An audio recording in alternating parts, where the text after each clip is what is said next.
Good evening, and welcome to our continuing series, Explorations in Savitri, with our beloved Alok. Namaskar. We are in this extraordinary book, although all the books are extraordinary. Yeah. I cannot choose one over another. Uh, the Book of the Divine Mother. And we are now in Canto 2, the Adoration of the Divine Mother. So this is also from a spiritual point of view of the spiritual history of mankind, something very extraordinary. So we have the Divine Mother. I don't like to say the word conception, but the experience of the Divine Mother and consequent conception of the Divine Mother in Indian thought. It's also there in Western thought, in different kinds of thought. But she is always a doorway to the Purusha, to the Supreme Divine. She is not regarded as the ultimate. Just give me a moment. So she is not regarded as the ultimate. Whereas here we see that through the Purusha, through the Supreme Lord Himself, Sri Aurobindo is entering into the heart of the mystery, the consciousness of the Divine Mother. This is something very new. It is, as far as I know, it's not there in the entire history of spiritual experiences of mankind. The second interesting part is people often speak of, lingering on the threshold. Buddha, Mahayana Buddhism, where he lingers on the threshold, taking a call whether to plunge into the infinite or to wait till the entire mankind is rescued. And to some extent, it may seem to be something very similar. But even if you linger, you may linger for a whole infinity. But you have to bring in something new from the heart of the transcendent. Otherwise, you will just stay there and you can carry many other souls into nirvana. But you can't effectuate a change. Yes. So Sri Aurobindo's waiting there on the threshold of nirvana is very different from, let's say, the Buddha waiting there. They have reached the same point, but because Sri Aurobindo embodies the aspiration, the anguish of the whole earth and mankind, and he is seeking for a true solution, not a halfway home. Therefore, we'll see something very unexpected happening in this canto. In my letter to you, you suggested I might speak a little more on that, Yes. of my experience with Mother on the edge of the world. And she's having me look across all the cosmos and all the manifestations on different planets and different galaxies. And after that experience, I realized that she is the mother of all of this, Yes. not just the earth. The closest that it comes is in the Devi Purana, where all the great gods want to discover their own origin. Where have we come from? And then the infinite Shakti manifests. And then she says, you have come from me. And I will be your partner in the great work. Some aspect or the other of me. That's how they get their consorts. So it's very interesting that, she is given that place. Maybe we can start. Canto 2, the Adoration of the Divine Mother. One more thing which I wish to, the power of Savitri. So people often think of Savitri as a work, where they can intellectually try to understand. But that, if we try to do it, whatever we may capture, understand, not understand is one part. But the purpose of these words is to create for us something of that experience. See, the poet in the mystic sense is not just a weaver of words. He can actually create a form through which we can get in touch with that. Yes. So the example that comes to me is like from modern science, you have those holograms which you can create, through which you can actually create an image which looks very much like you. And this image can be even transmitted very far through certain instruments and equipment, so that somebody out there, when he talks to the person, this is the latest technology which they are perfecting, instead of speaking to a Skype image, actually sees you in a three-dimensional image. And it looks so real. Now, this is by the medium of light. Here, it's by the medium of sound. So, through the medium of sound, the poet creates a whole, draws that whole world, its atmosphere, that energy, that being, that persona, and therefore takes us into the deepest penetralias of existence. It's a vision of the Divine Mother which he grants us. A stillness absolute, incommunicable, meets the sheer self-discovery of the soul. A wall of stillness shuts it from the world. A gulf of stillness swallows up the sense and makes unreal all that mind has known.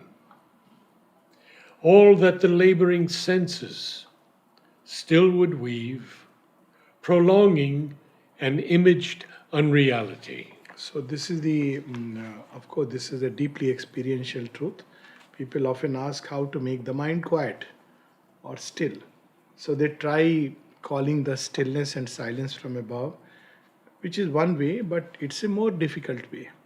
If somebody can just dive deeper into the heart and come in touch with the soul, spontaneously it creates a stillness in which everything else becomes, it fades away into the background, or eventually, if you begin to live in that sense, automatically the quietude will spread over not only the mind, but even the body and the vital. Look at this word, prolonging an imaged unreality. So it's just like here unreality is not in the sense that it doesn't exist, but it is not what it seems. And the mind and the senses keep weaving up habitually. We are so accustomed to see things like that.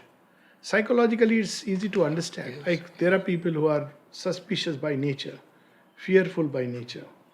And whatever their contact be with whosoever, their first response is suspicion and fear. So they begin to see in the person something of their own shadow. On the other hand, there are people who trust by nature. And whomever they meet, their first response is he's a very friendly person. So psychologically, it's easy to understand, but we don't realize that even physically it is so. The senses weave an image, a picture out of dots.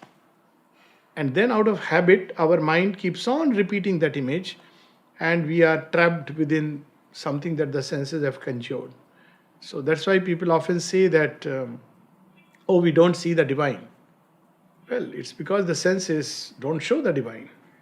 They're not capable of showing the divine. So what we see is an image which keeps on repeating itself. Self's vast spiritual silence occupies space. Only the inconceivable is left, only the nameless without space and time. Abolished is the burdening need of life. Thought falls from us. We cease from joy and grief. The ego is dead. We are freed from being and care. We have done with birth and death and work and fate.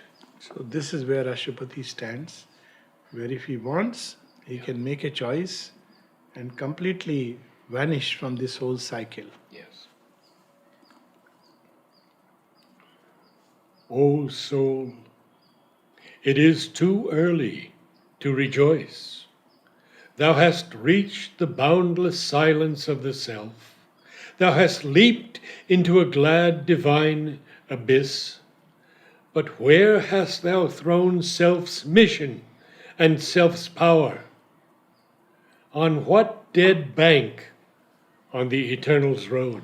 So this glad divine abyss is of course spoken of in the Isha Upanishad also, that they enter into a greater darkness who seek after the one alone. So it's a state of joy, it's a state of profound peace, it's a luminous state, but it's a state that cuts you from the entire field in which darkness is having its play. Whereas the true destination is where you are able to bring them both together in a very harmonious meeting. You know, that's how the Tao symbol goes, Yes. where you have the bright half and the dark half, and there is a eye, is two fishes, you know, the dark fish and the bright fish. And the bright fish has the dark eye, and the dark fish has the bright eye. It's very interesting. That means hidden in the darkness, there is this eye operating, and the luminous eye. And inside the luminous half, there is the seed from where everything has come out, including this dark world. So when you discover that one wholeness, not even oneness, but wholeness, that totality, then you discover truth. Yes. One was within thee, who was self and world. What hast thou done for his purpose in the stars? Escape brings not the victory and the crown. Something thou camest to do from the unknown, but nothing is finished, and the world goes on, because only half God's cosmic work is done. Only the everlasting No has neared, and stared into thine eyes, and killed thy heart. So this everlasting no is the neti neti of the Vedas, where not this, not this, not this. So he is beyond all this. He is the inconceivable. So, but there is a big gulf. It doesn't explain creation. That is the big gulf that is there in Indian metaphysical thought. So people have done, they have tried to explain it away with, it's there in every spiritual thought. So they have tried to explain it away through some inexplicable Maya, which has been misinterpreted as a power of illusion. But according to Sri Aurobindo, Maya is not a power of illusion, but a power that limits the infinite. So, but by limiting it, it's no more the same. It's limiting it in forms and names through which you can experience, and you have to bring them together. Yes. But this is a big gulf, and I used to have this question I have asked those big Vedantic lecturers: how do you explain this creation? So, of course, other term that people have used is Leela, that you find in the Bhagavad. But again, what is this Leela? What is this unfolding that ends eventually in a merger? So we started from that state, why there is this world, and what was the purpose of it all if we had to go back to the same state from where we started. So there is something missing, unless we bring in the argument that basically divine didn't know what he's doing, which is of course a non-starter. So there is something like the purpose of creation which is missed if we take this exclusive Vedantic approach. Did you ever get a cogent answer? No, some of them used to get very annoyed. Too many questions this boy asked. I was 8 or 9, I remember standing in a... after that my mom said, I'll not take you. Because she took me for... That's why I encourage these children to ask questions. Because when I asked this question, the person scolded my mother. Oh. He asked too many questions, why do you bring him here? So I said, I used to be bit argumentative. Maybe still am. For the right reasons or whatever. So I said, if you don't have an answer, you're just scolding my mom. But do you have an answer? A similar question I remember one child asked, not child, but a 15-year-old girl asking from now a very famous saint. I won't take his name, but he has a huge following, a lot of courses and a lot of disciples, and so he was invited to Air Force Auditorium to give a talk. So first of all, he came late. Now we in Air Force are very accustomed to discipline. So everybody was already cheesed off. You may be very important, but you come on time. That's how Air Force operates, like the ashram. So, anyways, when he came, he spoke about breathing exercises and self-realization. So, one 15-year-old girl asked, "So, what happens after that? After you have realized the self?" There was no answer. What happens after that? You have realized the self, all right. What happens after that? So, you see, this is the what Sri Aurobindo is taking up is the answer of answers, the cosmic riddle. So Yes. it has remained unanswered. Again, that line. But where is the lover's everlasting yes, and immortality in the secret heart? The voice that chants to the creator fire, the symboled Om, the great assenting word. So this is where the entire creation emerges, the symbol dome. It's the creatrix, the first vibration, the first star. Yes. So why did it arise at all in that ocean of silence? Why did it come? So this is a very, I feel this is the crucial question on which everything hinges. And that's why also when people have this tendency to little bit dip into Sri Aurobindo, then this Guruji, that Vedantic teacher, I'm very, it's not a way to approach, because you create a khichdi inside. They are pulling in different directions. It's not about how good the person speaks. The whole direction of traditional Vedanta ultimately takes you away from the world. Ultimately. Whatever people may say, as it is understood today, I have heard, read, and I can tell you, ultimately, eventually, it takes you away. So, what is the point of it? Same with many of these Buddhist approaches. Now, if you are following a path, I feel you should go straight to it.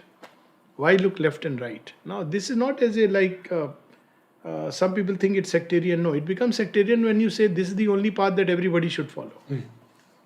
But if you have this aspiration that what is this world, why it is there, is there a purpose in it? And is the purpose only to make us go through ignorance and suffering and then reward and punishment? Then it makes an absurdity of the whole thing. And all the religions Yeah, don't have an answer don't have also, an answer. because they all escape into some heaven or some That's other. the ultimate. Yes. So this is where we have Sri Aurobindo giving us the answer, and this is Ashupati's quest. And that's why he continues to wait there. The bridge between the rapture and the calm, the passion and the beauty of the bride, Brahmajaya, the Shakti of the Lord. The chamber where the glorious enemies kiss. What are the glorious enemies? World and God. That's he says in the synthesis. Yes. Matter and spirit, self and nature. They come together and unite. So they have common origin, single origin. The smile that saves, the golden peak of things. The supramental world where you have the answer to these things, the golden peak of things. The smile that sanctions, it saves, that has sanctioned the play, because of which we continue to stay. This too is truth at the mystic fount of life. So this is the iti iti now. This too is truth. A black veil has been lifted. We have seen the mighty shadow of the omniscient Lord. But who has lifted up the veil of light? And who has seen the body of the King? So you go beyond light and you go beyond darkness and you go beyond light. The Divine Mother, the Supreme, is beyond both ignorance and knowledge. It's very interesting. It's powerful. Huh? Very It's powerful. Because if you linger in knowledge, you will still miss. And all knowledge comes from there, but he is beyond that. That always the sense of the beyond, the inconceivable. Now, this is something, another part which I say that, is unique in Sri Aurobindo, and for some reason people ignore it because they're even scared of it. Savitri is a story of the descent of the Divine Mother. See, the only place where we have some description of the avatar is in the Gita. In Ramayana is the story of the avatar we know, but it's not described like that. In the Gita, we have a very explicit and clear description that there is I take birth. And then you have the Bhagavad, which you can collate the two and speak about it.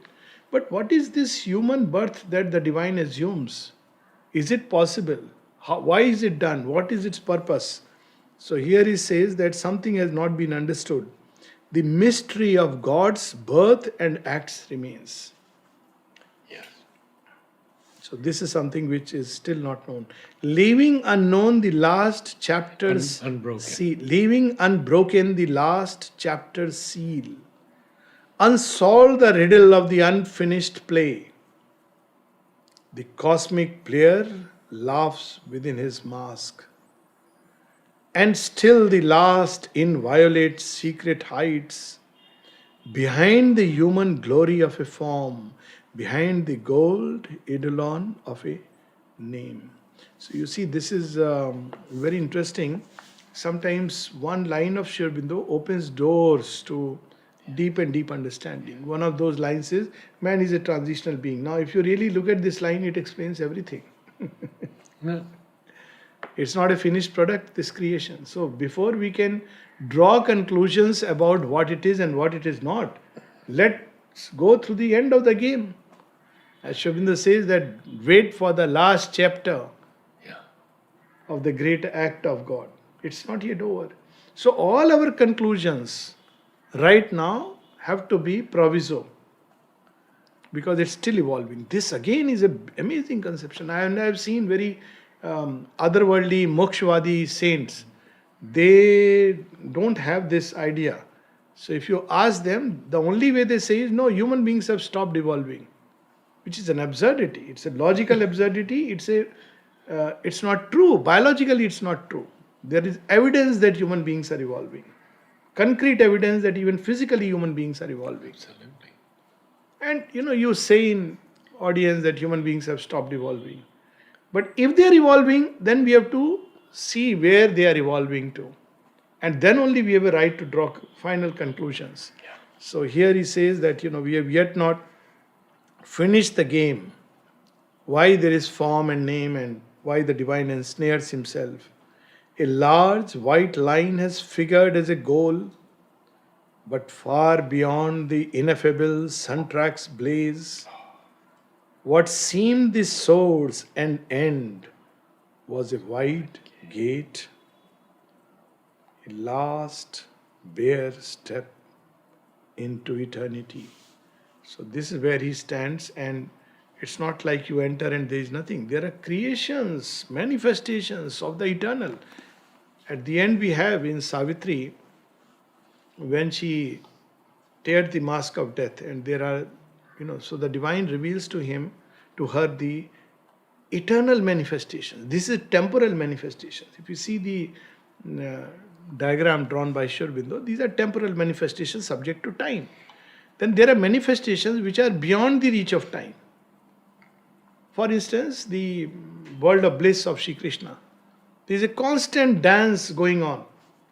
I'm sure with changing steps. It's not like our limited Garba dance. It's a constant dance with new steps coming, and it's going on. It's a world of delight, constantly pouring itself. And each being is living with a sense of oneness. It's an eternal manifestation. They're not subject to time. Time cannot reach. The beings of those worlds, if they want, they can merge into the one and come back again, because it's a constant play. But even there, she cannot make the final choice. Even those worlds have to be taken away, because that choice is given to Savitri. Okay, you come to these worlds and be with Satyavan forever and ever and ever.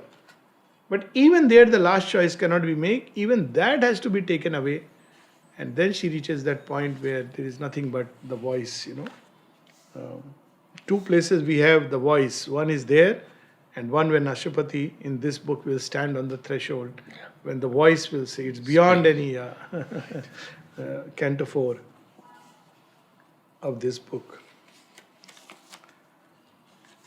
And then, it goes on, and I An eye has opened upon timelessness. Infinity takes back the forms it gave, and through God's darkness or his naked light, his million rays return into the sun. So, this is the supramental gate at which he stands now. There is a zero sign of the supreme. Nature, left nude and still, uncovers God. So, that is the state which we have spoken of, nothingness. Actually, this nothingness is only in the sense that the what is beyond anything, any kind of experience that you can carry there. It, it's so unique, so different, inconceivable. The mind cannot conceive it, the senses cannot reach it, thought cannot grasp it. It gives no hold to the understanding, and hence it is a state of nothingness. Nature left nude and still. But it also gives us a hint on the divine discovery. See what we have to do. It is not like some people think, oh, I have to discover the divine, I have to walk like this and yoga and sadhana. Sometimes it's very simple. Just to be quiet. Because he's everywhere. When nature is in its quietude, you discover the presence. That's why in early morning and late evenings, when all nature is still, you spontaneously can get in touch with something deeper than all the surface activities of nature. The moment nature is quiet, so the whole trick is how to make it quiet. And that's where we have steps like Nishkam Karma, equanimity, peace, because that's where our mind and the senses are drawn constantly. And Sri Aurobindo said equanimity was the basis. So this is the logic of the practice of yoga. Yes. If you don't practice equanimity, nature is all the time restless. And if it is restless, striving for this aim, that goal, this reward, that benefit, then you can't find the divine, even if he is right there. Because nature, when it is nude and still, you have to go beyond even these conceptions. That's why if you read the rejections that Sri Aurobindo speaks about, all these conceptions in which we try to hold God as a formula, when you leave this aside, he is there. There is nothing else. There is a very beautiful prayer of the mother where she says, in peace and silence, the eternal manifests. Allow nothing to disturb you, and the eternal will manifest. That's why the wise have always said, when you are going through a big turmoil and difficulty and all these, they will always tell you, stay quiet, give space for the divine to act. Otherwise, that action will never be able to take place, because always the nature will distort and disturb it. So each line can open a whole world of yoga. But in her grandiose nothingness, all is there. When her strong garbs are torn away from us, the soul's ignorance is slain, but not the soul. The zero covers an immortal face. The strong garbs. So it is used in different ways. And Sri Aurobindo uses the word garb, which is so beautiful. And he has that aphorism that when God took away my garb of vice, I let it go. Everybody wants to be a good human being, to look holy. But when he took away my garb of virtue, it was very difficult and I resisted. So it's the image from Krishna Leela. Because, we have that garb of saintliness, holiness, goodliness, goodness. And a time comes when he plucks it away, because you can't. It's a strong garb. It's very difficult to let go of it. Sri Ramakrishna used to say that, there are three bonds which tie human beings.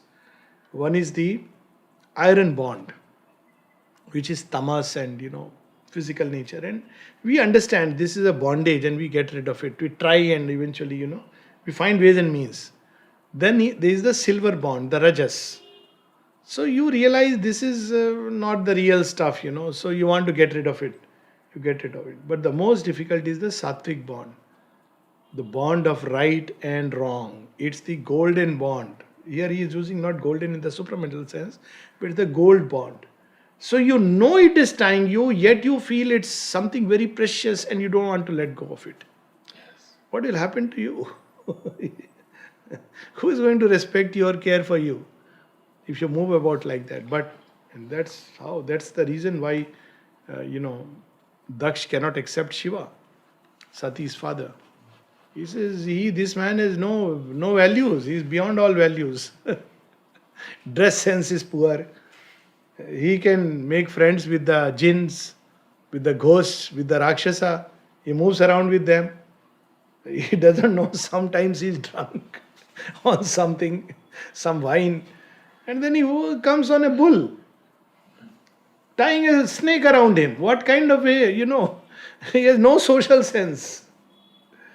And then Shiva has to teach him that if you have social sense, you will have society, but not the one. So that's the whole story about. So the strong garbs. Ignorance is slain, but not the soul. A high and blank negation is not all. A huge extinction is not God's last word. Life's ultimate sense, the close of being's course, the meaning of this great mysterious world. In absolute silence sleeps an absolute power. That he must find. Yes. See, this is where Sri Aurobindo says, in his yoga, the word synthesis means many things. One of them is a synthesis of the passive and dynamic sides, meaning thereby the Vedantic and the Tantric side. And Sri Aurobindo says in the synthesis, when he speaks of the final chapters on integral self-perfection, he says in our yoga we go through the path of Vedanta to the aim of Tantra. So first you realize the one which Ashwapati has done. Now the power. Tantra is about power, about the Divine Mother. But first this basis has to be established. Because without it, it's very difficult. Awaking, it can wake the trance-bound soul. And in the ray, reveal the parent sun. So this ray is, of course, the psychic being within us. And through that door, she can give us a glimpse of the supramental, the parent sun from where it has come. It can make the world a vessel of spirit's force. So here now he is revealing to us the goal of this yoga. So this world of which we are a part, our very body, must become a vessel of God's force. But quite naturally, it must be a wide and plastic vessel. Sri Aurobindo says that the more force is received, the more it should widen and expand. Otherwise, it will break down. So it must be a wide and supple vessel. It can fashion in the clay God's perfect shape. So even the very form must be worthy of the divine presence within. The form is not to be neglected or ignored, but it must manifest and express the deity. To free the self is but one radiant pace. See, it's very interesting. Sri Aurobindo used the word pace. I have wondered, every time I have read. I have my own meanings about it. Normally one would say it's one radiant step. Yeah. Pace has to do with the speed with which you have gone. That's how you say, pace. So, you see why the pace comes. My understanding of it. To free the self is but one radiant pace. Here, to fulfill himself was God's desire. From here onwards, it's not Ashwapati who does what he has to do. It's from the other side that the action takes place. So, and he describes this beautifully in the synthesis. He says, initially you have the effort. You have the effort, there are no results, apparently no results. You have some glimpses here and there, something is going on behind the veil. Then comes a time when you start seeing that there are some results, some experiences, and often it's found that they are not really connected to the efforts. Like it's not like you are sitting in meditation and you had this experience. You may have it very casually while taking a walk, while sitting, while eating. It comes at an unexpected time. And this is the third stage when there is no more effort. The Divine Mother has taken the sadhana. And she starts building in the human being the vessel. Once she takes up the yoga, then the sense of effort is gone. Even if there is seemingly some effort, but there is no sense of effort. It's so spontaneous. In this yoga, it talks of these three stages beautifully in the synthesis. Now, when the Divine Mother takes up the sadhana, there is no effort, no pace. It's not like how fast you are moving, how quickly, because she is doing it, and the way she works is beyond what the human mind can conceive. She takes use of what we may call as our follies to build perfection out of that. She makes the use of error to build truth. That's how she works. So you are just bewildered and just grateful. What else can you do? This is my understanding. There may be some other ways of looking at it, but it's a cryptic word. You know, Savitri, sometimes we get a cryptic word. Normally we take it as a step. No, here it's pace, one radiant pace. And this last line, Yes. here to fulfill himself was God's desire. Because- he uses the word desire. And God's. God And is God. fulfilling himself. Yes. There comes a time when you discover it's no more your yoga. It's the divine's yoga in us. So what do? We just collaborate. She is doing the yoga. You have to collaborate. If you don't collaborate, still she will do it, but it will be through a lot more pain. So she does the yoga in us. It's so wonderful. That's why time comes when all methods and practices, they become redundant. Because she is working all the time. In sleep, in waking, when you are doing brushing your teeth, when you are taking a walk, you are seeing a patient, you are reading something, you are meeting someone, it's all the time, the tremendous inpouring. Now, what method will you prescribe? Will you say that if you eat this way, the Divine Mother will be happy and she'll work in you? Because it is not dependent on that. Even if you are eating non-veg, I have no experience of that, but I am sure she doesn't depend on anything. She is beyond. So it's the divine who is fulfilling himself through us. Yes. That is the secret meaning behind the famous experience. People say, it is said that if the devotee walks one step, the divine walks 70 steps. Yeah. I put it the other way. This is my experience. When the divine walks 70 steps, then the devotee walks one step. Because if he is drawn, someone is coming so close. What am I doing? So you walk one step. Just the sequence is reversed. Truth remains. Of course, I would say not 70. God knows how many steps. Who can calculate? Because these steps are through lives.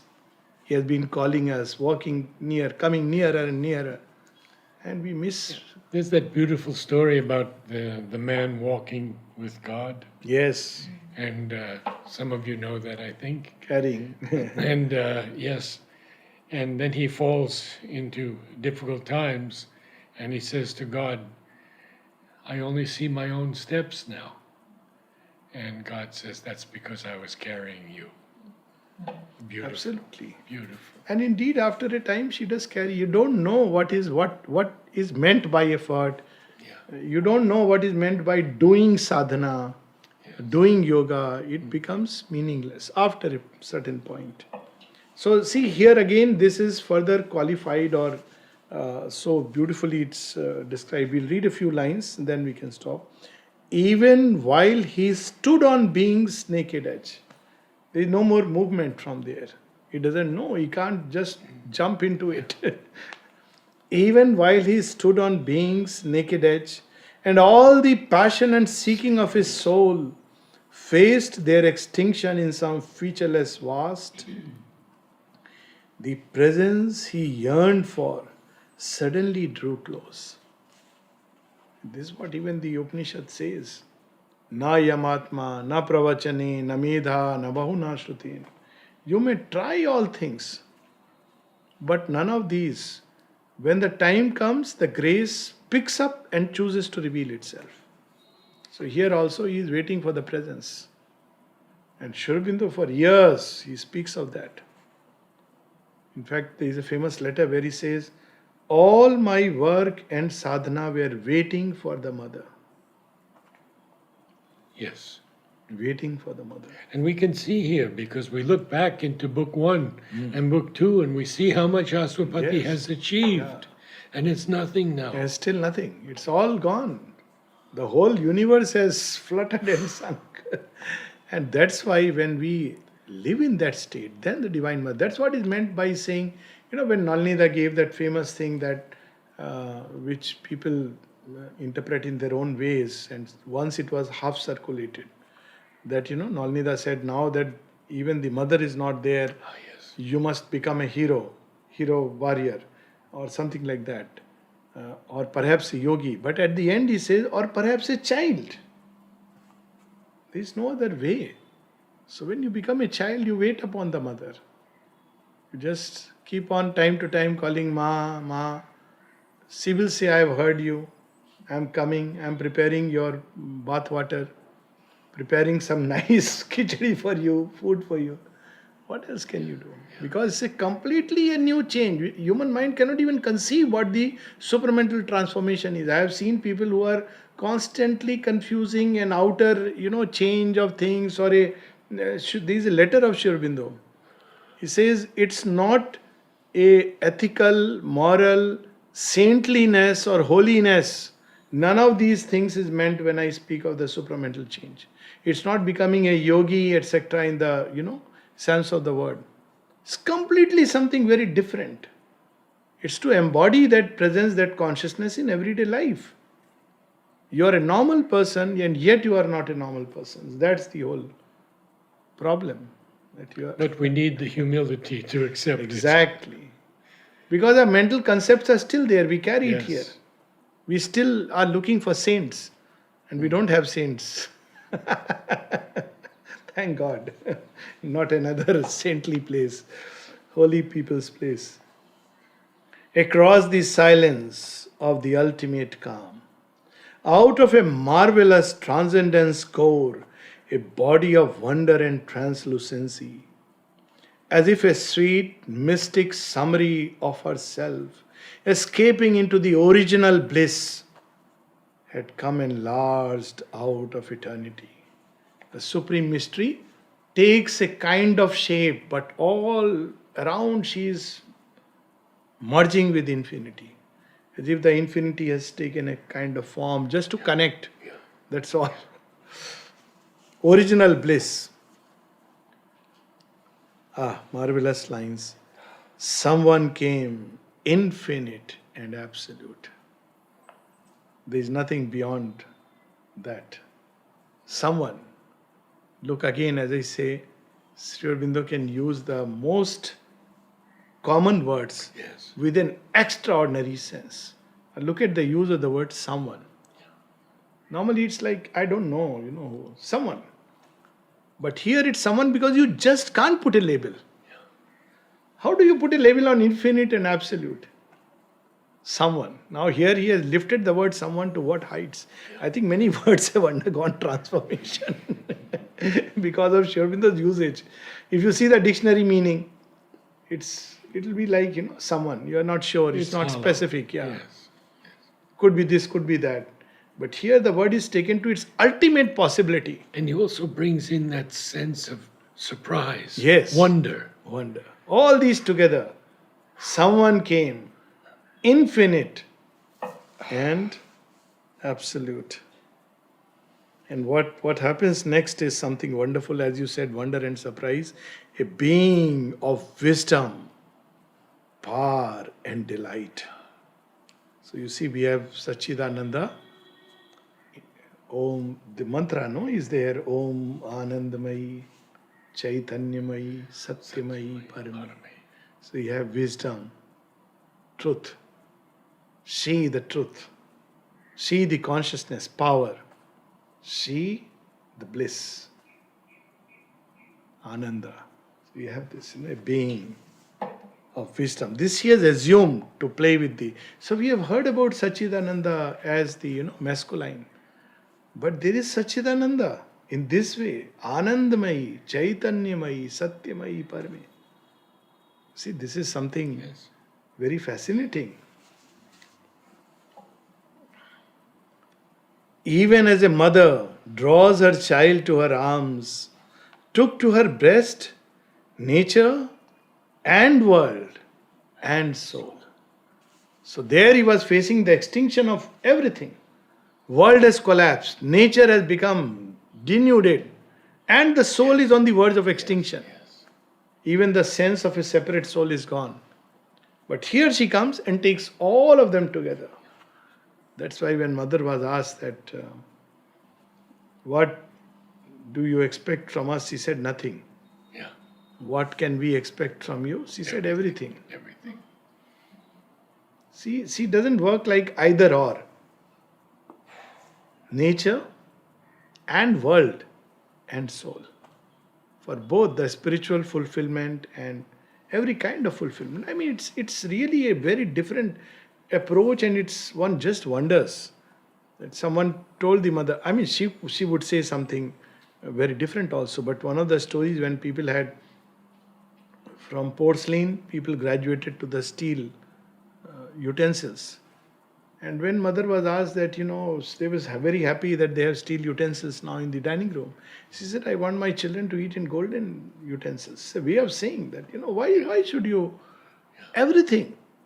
Just as inwardly she would want us to reach the golden peaks. And I'm sure it is all ready. It's just that we are not ready. That inner ashram and its truth is all ready to manifest. The day we are ready, we will see the rain. And with Oroville also. Yeah, absolutely. We are not ready. She has created a paradise and the subtle physical. People often ask, they put it this way, oh, did they get fully transformed or not transformed? They are in the subtle physical and all that. I say, they have deliberately placed themselves there so that we reach out, at least we become little bit ready. So that's the whole secret. And when we are ready, that whole thing which is prepared will precipitate magically, suddenly, inexplicably. This is how I really trust. And God shall grow up while the wise men talk and sleep. It will happen like that. Always.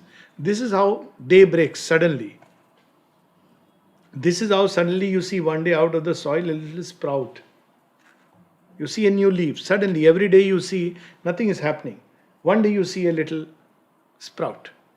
All the days nothing was happening, meaning thereby a preparation was going on. And same thing will happen like that one day when we are ready as a collectivity, suddenly you will see things precipitating very fast and the whole world will change by the beauty of a smile. Yes. I think we should stop here. I think so, because these powerful lines for next time. Yeah. Tomorrow. After that we'll start in September because of the, Right. or maybe one day, I'll be learning. Okay. Okay. Wonderful, Madhu.